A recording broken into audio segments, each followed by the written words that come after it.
Parce que moi, je vais vous dire une chose, ne le sachant pas, Oui.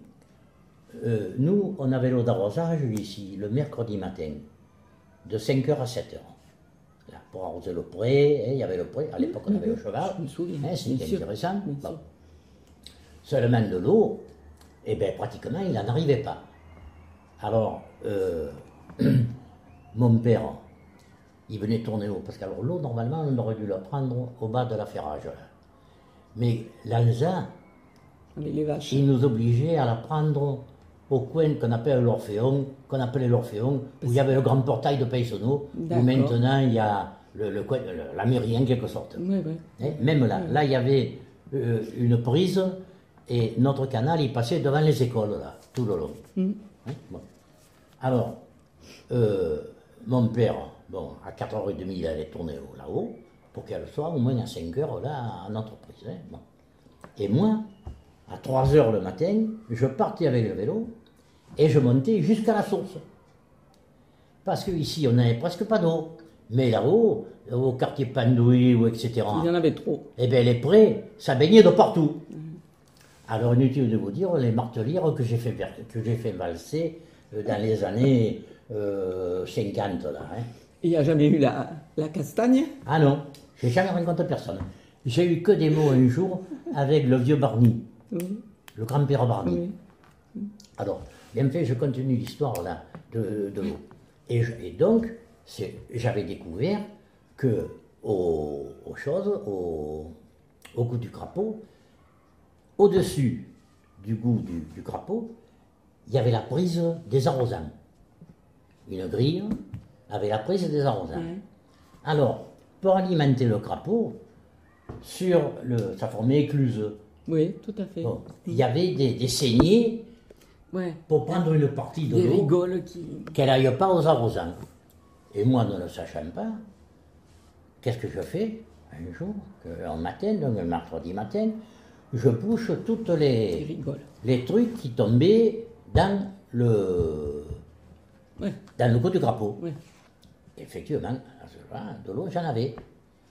Mais à 7h du matin, il y a Ginouvers, le fontainier, Boudenfle, Alors, qu'est-ce qu'il. Oui. Vous nous en parlerez après si vous voulez bien. qui vient me voir Du fontainier, du rôle qu'il avait. et qui me dit, mais ça, il ne faut pas le faire. Hein, parce que moi, là, il n'y a plus d'eau au bassin. Au bassin de la Grapponnière. Bassin de la Craponnière. Il n'y avait que celui-là à l'époque. Oui, oui, oui. Alors il me dit, il n'y a plus d'eau. Alors je dis, oui, mais moi, ça, je ne savais pas. Moi, normalement, je considère qu'étant arrosant, l'eau de la rivière, elle m'appartient. Et normalement, elle me dit, oui, mais il y a un accord entre les arrosants et le maire, enfin, parce qu'il y a un pourcentage d'eau. Bon, mais ça va, je ne le toucherai plus. À l'avenir, je ne le toucherai plus. Alors j'y montais quand même. S'il y avait des saletés à la grille, Vous à nettoyez. l'entrée du canal, parce que là, le canal, au départ, il est souterrain. Hein. Bon. Oui, oui. Je nettoyais, et voilà. Et avec le vieux Barney, alors, là, c'était autre chose. Le vieux Barney, donc, il avait l'eau de ce qu'on appelait la source Lambert. Bon. Alors, il n'avait rien trouvé de mieux, lui, que de faire tomber la source Lambert dans la rivière, de faire un petit caniveau dans la rivière, ce qui fait qu'il récupérait à la fois la source Lambert et l'eau de la rivière. Alors moi, le matin que je monte, je vois ça, je dis, oh, mais qu'est-ce que c'est ça là, Alors, je dis, qui c'est qui prend l'eau là?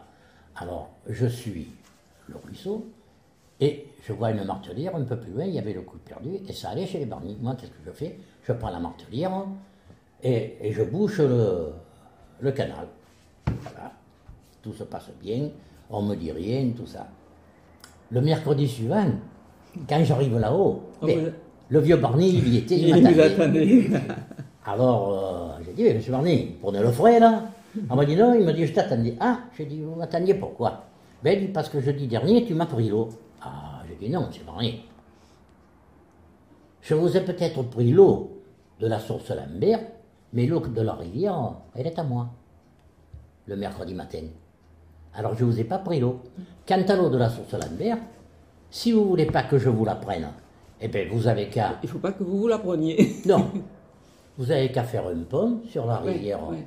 la faire repasser dessus, la faire repasser dessous, la boire, si vous voulez. Mais moi, si elle tombe dans la rivière, je regrette beaucoup, elle n'est plus à vous. Oui, oui, oui. Ah, elle me dit, ah bon, Pépi, que tu me parles comme ça, le mardi soir, je te la débourserai, l'eau. Ah. Et effectivement, le mercredi après, quand j'y montais, eh bien l'eau, elle retombait dans la rivière. Alors, Parce que moi, je lui avais dit, si vous me la prenez encore une fois, moi je viens avec une pioche, et votre espèce d'écluse là que vous avez fait dans la rivière, je le fais sauter. Et vous pourrez rien me dire. oui, bah, le mieux s'arranger à l'amiable, bien sûr. Voilà. Alors, comme je l'ai conseillé, il m'a dit, ben, ne te tracasse pas. Moi, je lui ai dit, vous savez, le mercredi, on arrose jusqu'à 7 heures. Alors, pourvu que vous me laissiez l'eau, là, jusqu'à 6 heures, après, celui qui est après moi, s'il en veut de l'eau, il n'a qu'à monter. Seulement, comme personne ne monte, il n'y a que moi qui monte. Alors, justement, ce canal dont vous nous parlez, qui vous servait à arroser le pré, Oui. C'était le seul qui descendait de là-haut et qui arrosait Ah oui. tout ce qui en, Ah oui. tout ce qui en voulait. Oui.